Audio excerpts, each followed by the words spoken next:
Hello दोस्तों, स्वागत है आपका मेरे यूट्यूब चैनल परीक्षा प्लान में। तो कैसे हैं आप लोग? आई होप अच्छे होंगे। तो जैसा कि आप लोगों को पता है कि साइंस के प्रीवियस ईयर के क्वेश्चन मैं सॉल्व करवा रही हूं।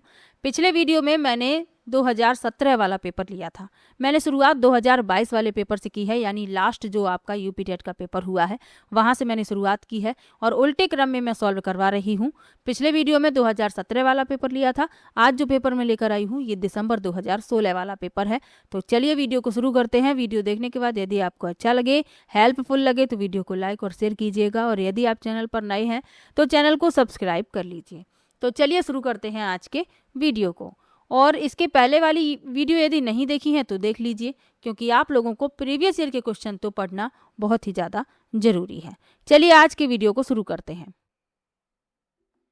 पहला प्रश्न दिया गया है, चुंबकीय क्वांटम संख्या निर्धारित करती है। पहला है कक्षकों की आकृति, दूसरा है कक्षकों का अभिविन्यास, तीसरा है एक कक्षक की संपूर्ण ऊर्जा, और चौथा है एक इलेक्ट्रॉन का चक्रण। तो चुंबकीय क्वांटम संख्या निर्धारित करती है, क्या निर्धारित करती है? ये कक्षकों का अभिविन्यास निर्धारित करती है, यानी ओरिएंटेशन ऑफ ऑर्बिटल्स। चुंबकीय क्वांटम संख्या केवल उपकोष में इलेक्ट्रॉन के अभिविन्यास को बताता है, अर्थात इलेक्ट्रॉन किसी उपकोष के किस ऑर्बिटल में है इसकी जानकारी देता है। इसे एम से प्रदर्शित करते हैं, तो ये भी आपको याद रखना है। चलिए आगे बढ़ते हैं, अगले प्रश्न पर चलते हैं। स्कर्वी रोग किसकी कमी के कारण होता है? पहला है विटामिन डी, दूसरा है विटामिन के, तीसरा है विटामिन सी और चौथा है विटामिन ए। तो स्कर्वी रोग विटामिन सी की कमी से हो जाता है, और विटामिन सी जो है खट्टे फलों में पाया जाता है, तो ये भी आपको याद रखना है। विटामिन डी की कमी से रिकेट्स हो जाता है, विटामिन के की कमी से खून का थक्का नहीं जमता, और विटामिन ए की कमी से रतौंधी रोग हो जाता है। ये भी साथ में याद रखिए। चलिए आगे बढ़ते हैं। इनमें से कौन दुर्बल अम्ल है? पहला है सिट्रिक एसिड, दूसरा है नाइट्रिक एसिड, तीसरा है सल्फ्यूरिक एसिड और चौथा है हाइड्रोक्लोरिक एसिड। तो दुर्बल अम्ल क्या होते हैं? ऐसे अम्ल जो जल में आंशिक रूप से आयनीकृत होते हैं, फलस्वरूप कम मात्रा में हाइड्रोजन आयन देते हैं, दुर्बल अम्ल कहलाते हैं। जैसे एस्टिक अम्ल, फॉर्मिक अम्ल, सिट्रिक अम्ल, कार्बोनिक अम्ल। तो इसमें जो आपका उत्तर होगा वह होगा पहला विकल्प, सिट्रिक अम्ल। चलिए आगे बढ़ते हैं। किस वैज्ञानिक ने जंतुओं की पहचान के लिए तालिका विकसित की थी? पहला है गोए, दूसरा है क्यूवियर, तीसरा है जॉन रे और चौथा है थियोफ्रेस्टस। तो जॉन रे ने जंतुओं की पहचान के लिए तालिका विकसित की थी। इन्होंने अपनी पुस्तक हिस्टोरिया प्लांटेरम में वर्गीकरण के बारे में अपना मत प्रस्तुत किया, जो आगे चलकर आधुनिक टैक्सोनॉमी का आधार बना। तो इसमें आपका सी विकल्प सही हो जाएगा, जॉन रे। चलिए आगे बढ़ते हैं, अगले प्रश्न पर चलते हैं। बीज रहित फलों का कोई प्रयोग नहीं है। पहला है नारियल में, दूसरा है टमाटर में, तीसरा है केला में और चौथा है अंगूर में। तो बीज रहित फल एक परिपक्व बीज रखने के लिए विकसित फल है। इन फलों की खपत अधिक होती है, अतः इनका बड़े पैमाने पर व्यावसायिक उपयोग होता है। इन फलों में मुख्य रूप से तरबूज, टमाटर, केला आदि शामिल हैं। अब इसमें पूछा गया है बीज रहित फलों का कोई प्रयोग नहीं है नारियल में, तो इसमें आपका पहला विकल्प उत्तर हो जाएगा। नारियल जो है समुद्र के किनारे पाया जाता है, यह बहुवर्षीय पौधा है, इसमें बीज रहित फलों का कोई प्रयोग नहीं है। तो पहला विकल्प इसमें आपका उत्तर हो जाएगा। चलिए आगे बढ़ते हैं, अगले प्रश्न पर चलते हैं। कपास के रेशे प्राप्त होते हैं। पहला है आंतरिक फल भित्ति से, दूसरा है बाह्य दलपुंज से, तीसरा है बीज चोल से और चौथा है फल भित्ति से। तो कपास के रेशे प्राप्त होते हैं, किससे प्राप्त होते हैं? बीज चोल से, सीड कोट जिसे कहते हैं। तो कपास के रेशे इसी से प्राप्त किए जाते हैं। कपास नगदी फसल है, तो ये भी याद रखिएगा। इसमें आपका सी विकल्प उत्तर हो जाएगा। चलिए आगे बढ़ते हैं। रेशम कीट की किस अवस्था से रेशम प्राप्त होता है? पहला है अंडा, दूसरा है प्यूपा, तीसरा है वयस्क और चौथा है लार्वा। तो रेशम कीट की जो अवस्था होती है लार्वा, इससे रेशम प्राप्त किया जाता है। रेशम के कीड़ों से उत्पन्न अंडों से 4-5 दिन के बाद लार्वा या इल्ली निकलते हैं, जो सहसूत के पत्तों पर पलते हैं। करीब 1 माह बाद लार्वा या कैटरपिलर का रूप धारण कर लेता है, या कैटरपिलर अपने मुंह से निकले लार के आवरण में अपने को लपेट लेता है। इसी के बाद कैटरपिलर को 70 डिग्री सेल्सियस से 90 डिग्री सेल्सियस तापमान पर गर्म किया जाता है, जिससे वह अपने रक्षा कवच के अंदर मर जाता है और रेशम प्राप्त कर लिया जाता है। तो इसमें जो आपका उत्तर होगा वह होगा आपका डी विकल्प, लार्वा। चलिए आगे बढ़ते हैं। पित्रस्थ अंकुरण विशेषता है। पहला है जलीय पौधों की, दूसरा है मरुस्थलीय पौधों की, तीसरा है मैंग्रोव पौधों की और चौथा है झाड़ियों की। तो ये क्वेश्चन अभी पहले भी आ चुका है। तो पित्रस्थ अंकुरण विशेषता किसकी है ये पूछा गया है। इसे जरायुज अंकुरण भी कहते हैं। ये एक विशेष घटना है जो मैंग्रोव पौधों में देखने को मिलती है। मैंग्रोव पौधों के बीजों का अंकुरण एवं विकास मात्र वृक्ष के ऊपर ही होता है, इसीलिए इस प्रकार के अंकुरण को पित्रस्थ अंकुरण कहते हैं। तो इसमें आपका सी विकल्प उत्तर हो जाएगा, मैंग्रोव पौधों की। चलिए आगे बढ़ते हैं। एचआईवी मुख्यतः संक्रमित करता है। पहला विकल्प है साइटोटॉक्सिक टी लिम्फोसाइट्स, दूसरा है सहायक लिम्फोसाइट्स, तीसरा है किलर लिम्फोसाइट्स और चौथा है कोशिका मध्यस्थ टी लिम्फोसाइट्स। तो एचआईवी मुख्यतः संक्रमित करता है, किसे करता है ये पूछा गया है। तो सहायक लिम्फोसाइट्स, बी विकल्प इसमें आपका उत्तर हो जाएगा। एचआईवी का फुल फॉर्म पूछ लिया जाए तो ह्यूमन इम्यूनो डिफिशियंसी वायरस, ये आपको याद रखना है। और इस वायरस का मनुष्य के प्रतिरक्षा तंत्र पर प्रतिकूल प्रभाव पड़ता है। तो इसमें आपका जो उत्तर होगा वह बी विकल्प होगा। चलिए आगे बढ़ते हैं। डाउन सिंड्रोम होता है। पहला है 21वें गुणसूत्र की एक सूत्रता, दूसरा है 21वें गुणसूत्र की त्रिसूत्रता, तीसरा है पुरुष में एक अतिरिक्त गुणसूत्र और चौथा है स्त्रियों में एक अतिरिक्त गुणसूत्र। तो डाउन सिंड्रोम जो है होता है किस कारण से होता है, ये होता है 21वें गुणसूत्र की त्रिसूत्रता। डाउन सिंड्रोम को मंगोलिज्म के नाम से भी जाना जाता है। यह एक आनुवांशिक रोग है और अर्धसूत्री विभाजन में अनियमितता के कारण होता है। इस सिंड्रोम को ट्राइसोमी 21 के नाम से भी जाना जाता है। तो इसमें आपका बी विकल्प उत्तर हो जाएगा। चलिए आगे बढ़ते हैं। निम्न में से किन पौधों के रंध्र दिन में बंद और रात में खुलते हैं। पहला है वाटर लिली, दूसरा है कैक्टस, तीसरा है साइकस और चौथा है ऑर्किड। तो कैक्टस जो है इसके रंध्र दिन में बंद और रात में खुलते हैं।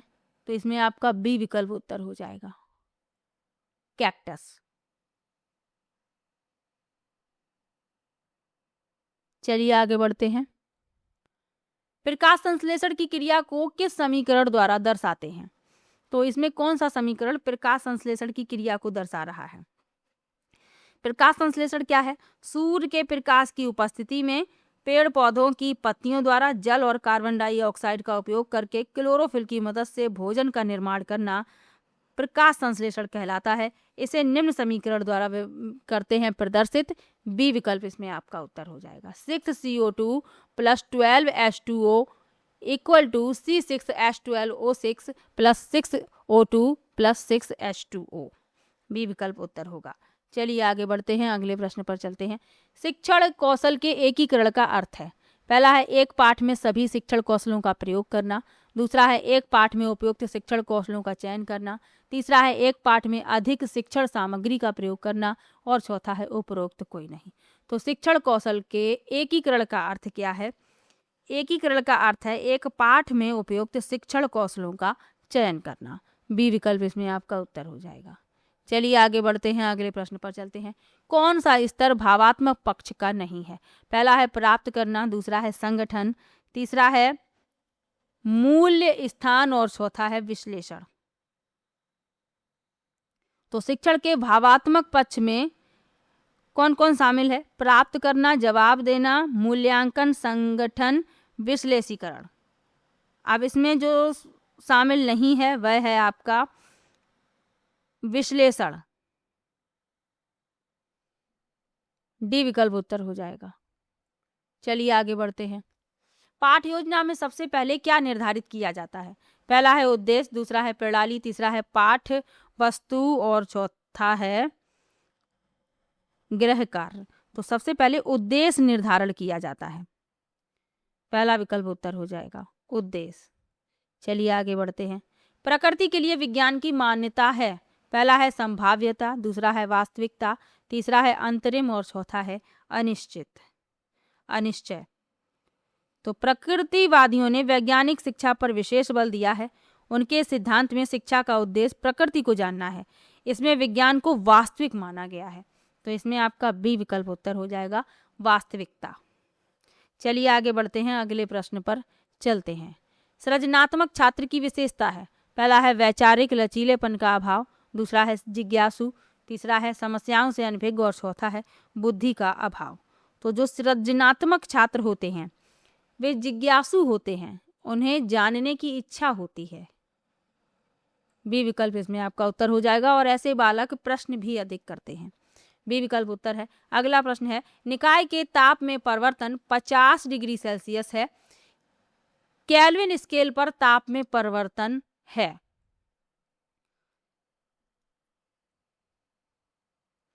तो ताप में परिवर्तन हमेशा समान ही रहता है। यहाँ 50 डिग्री सेल्सियस है तो 50 केल्विन हो जाएगा, पहला विकल्प इसमें आपका उत्तर हो जाएगा। चलिए आगे बढ़ते हैं, अगले प्रश्न पर चलते हैं। 3 तार जिनका प्रतिरोध क्रमशः 1 ओम, 2 ओम और 3 ओम है, समांतर क्रम में जोड़े गए हैं, तुल्य प्रतिरोध है। तो ध्यान रखिए ये समांतर क्रम में जुड़े हुए हैं, तुल्य प्रतिरोध पूछा गया है, यानी 1/R equal to 1/R1 plus 1/R2 plus 1/R3। Value रख देंगे, यहाँ 1/R ही रखेंगे, यहाँ वैल्यू रखेंगे 1/R1 की वैल्यू कितनी है 1 है, R2 की वैल्यू कितनी है 2 है और R3 की वैल्यू कितनी है 3 है। यहाँ पे आएगा 6, यहाँ आ जाएगा 6, 2 से भाग देंगे, 3 बार जाएगा, 3 का ऊपर गुणा हो जाएगा, यहाँ 3 आएगा और इसी तरीके से 3 से 6 में भाग देंगे, 2 आएगा, 2 का ऊपर गुणा हो जाएगा। इनको जोड़ लेंगे, 6 3 9 2 11 बटे में 6, यानी कि 1/R इक्वल टू 11/6। R बराबर क्या हो गया, R बराबर हो गया 6 बटे में 11 ओम, यानी कि आपका जो उत्तर होगा पहला विकल्प उत्तर हो जाएगा। चलिए आगे बढ़ते हैं, अगले प्रश्न पर चलते हैं। किसी गैस में ध्वनि की चाल V तथा गैस के परम ताप T में संबंध है। तो ध्वनि की चाल V और गैस के परम ताप T में संबंध पूछा गया है। तो इसमें आपका B विकल्प सही हो जाएगा। V अनुक्रमानुपाती है T के वर्गमूल के, यानी V डायरेक्टली प्रोपोर्शनल √T। तो इसमें आपका B विकल्प उत्तर हो जाएगा। पूर्ण आंतरिक परावर्तन संभव है जब प्रकाश चलता है, पहला है वायु से जल में, दूसरा है वायु से कांच में, तीसरा है जल से कांच में और चौथा है कांच से जल में। तो पूर्ण आंतरिक परावर्तन संभव है जब प्रकाश जो है कांच से जल में चलता है। डी विकल्प इसमें आपका उत्तर हो जाएगा। चलिए आगे बढ़ते हैं, अगले प्रश्न पर चलते हैं।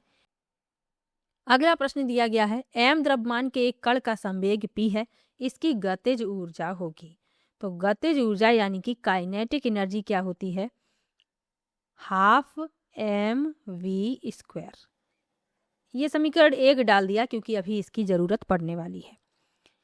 संवेग क्या होता है, p बराबर mv, यहाँ से हम v का मान निकाल लेते हैं, तो p/m बराबर v, और यही v का मान हम समीकरण 1 में रख देते हैं। यहाँ पर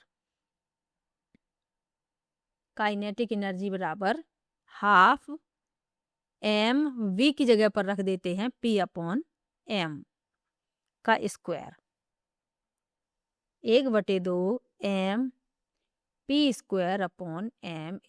ये 1 m से ये 1 m कट गया, यानी कि कितना बचा है p²/2m, यानी आपका जो विकल्प सही होगा वह आपका डी विकल्प सही होगा।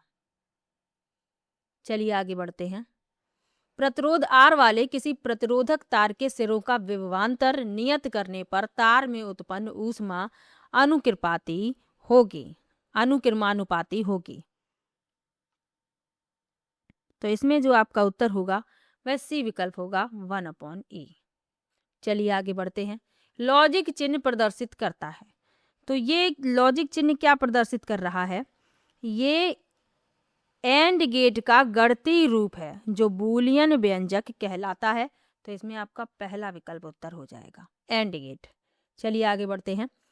2 किलोग्राम द्रव्यमान का एक पिंड चिकने क्षैतिज तल पर 10 मीटर प्रति सेकंड के प्रारंभिक वेग से पूर्व दिशा में गतिमान है।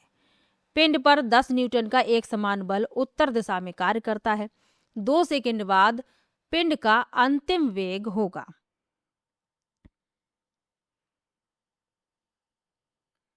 तो सबसे पहले F बराबर ma जो एक फॉर्मूला होता है, बल बराबर ये लगाएंगे। बल कितना दिया गया है? 10 न्यूटन, यहाँ पर रख देंगे। m कितना दिया गया है? 2 किलोग्राम। 2 किलोग्राम का पिंड है और a की वैल्यू यहाँ से निकाल लेंगे। ये 2 से 10 कट जाएंगे 5 बार, यानी a बराबर हमने निकाल लिया 5। अब क्या करना है? 2 सेकंड बाद क्या पूछा गया है? 2 सेकंड बाद पिंड का अंतिम वेग। तो v बराबर क्या होगा? a t। a हमने निकाल लिया 5, t दिया गया है 2 सेकंड, यानी कि 10 मीटर प्रति सेकंड।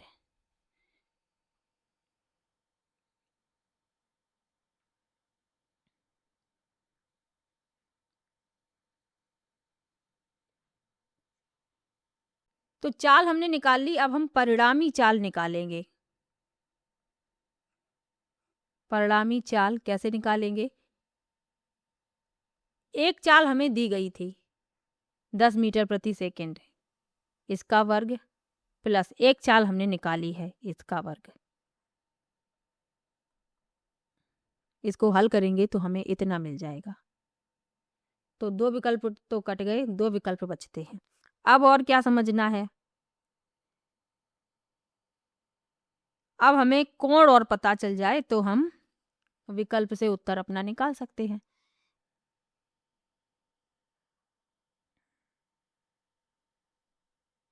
इसमें आप देखेंगे जो चित्र बनेगा वो इस तरीके से बनेगा। ये चाल भी 10 मीटर प्रति सेकंड है, ये चाल भी 10 मीटर प्रति सेकंड है। तो जो कोण है वो इस तरीके से बनेगा 45 अंश, और वो भी उत्तर में। तो आपका जो पहला विकल्प है वो उत्तर हो जाएगा। चलिए आगे बढ़ते हैं। थोड़ा और डिटेल में समझने की आवश्यकता थी, आप लोग कमेंट कीजिएगा तो नेक्स्ट वीडियो में इस क्वेश्चन को ले लूँगी। चलिए आगे बढ़ते हैं। तेलों के हाइड्रोजनीकरण में प्रयुक्त उत्प्रेरक है। पहला है लोहा, दूसरा है निकेल, तीसरा है मोलिब्डेनम और चौथा है प्लेटिनम। तो तेलों के हाइड्रोजनीकरण में प्रयुक्त उत्प्रेरक कौन सा है? निकेल। अभी आप लोग परेशान मत होइएगा, प्रैक्टिस में भी क्वेश्चन मैं लूँगी, प्रैक्टिस भी करवाऊंगी, तो इम्पोर्टेंट क्वेश्चन उसमें शामिल करूंगी, तब मैं आपको डिटेल में बता दूंगी। चलिए आगे बढ़ते हैं। निम्न में कौन अमोनियम सिल्वर नाइट्रेट विलयन के साथ सफेद अवक्षेप देती है? तो अमोनियम सिल्वर नाइट्रेट विलयन के साथ सफेद अवक्षेप कौन देती है? एसिटिलीन देती है, C2H2। सी विकल्प इसमें आपका उत्तर हो जाएगा। चलिए आगे बढ़ते हैं। 128 ग्राम SO2 में मोल की संख्या होगी। मोलों की संख्या बतानी है। तो चलिए इसको सॉल्व कर लेते हैं। S का परमाणु भार, सल्फर का कितना होता है? 32। परमाणु भार नहीं लिख पाया है, भार 32। ऑक्सीजन का 16। SO2 का कितना होगा?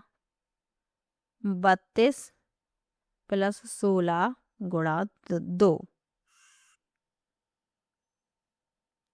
32 प्लस 32 यानी कि 64। अब 128 ग्राम SO2 में मोल की संख्या पूछी गई है, तो 128 में 64 से दे देंगे भाग।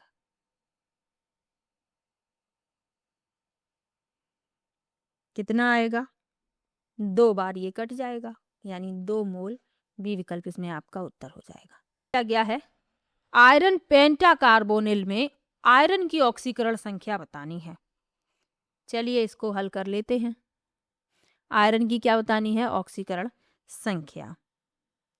हम इसमें मान ले रहे हैं आयरन की कितनी है ऑक्सीकरण संख्या? x है।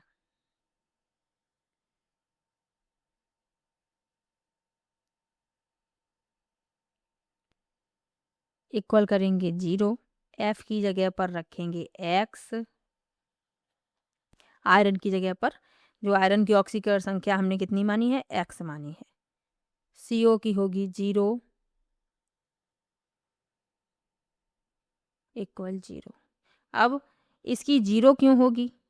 क्योंकि ये एक उदासीन परमाणु है, कार्बन मोनोऑक्साइड, इसीलिए इसकी ऑक्सीकरण संख्या 0 होती है। तो x की वैल्यू भी कितनी आई? 0, यानी कि आयरन की ऑक्सीकरण संख्या भी कितनी आई? 0। पहला विकल्प इसमें उत्तर हो जाएगा। अगला प्रश्न है, जल की अस्थायी कठोरता के लिए कौन सा यौगिक उत्तरदायी है? तो जल की अस्थायी कठोरता के लिए कौन सा यौगिक उत्तरदायी होगा? पहला विकल्प इसमें आपका उत्तर हो जाएगा। तो ये पेपर था दिसंबर 2016 वाला।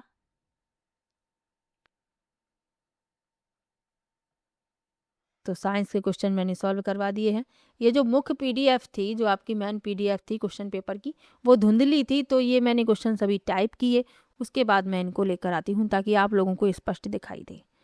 चलिए मिलते हैं नेक्स्ट वीडियो में। वीडियो कैसा लगा कमेंट बॉक्स में ज़रूर बताइए। वीडियो को लाइक कीजिएगा और चैनल को सब्सक्राइब कर लीजिएगा। मिलते हैं नेक्स्ट वीडियो में, तब तक के लिए बाय बाय।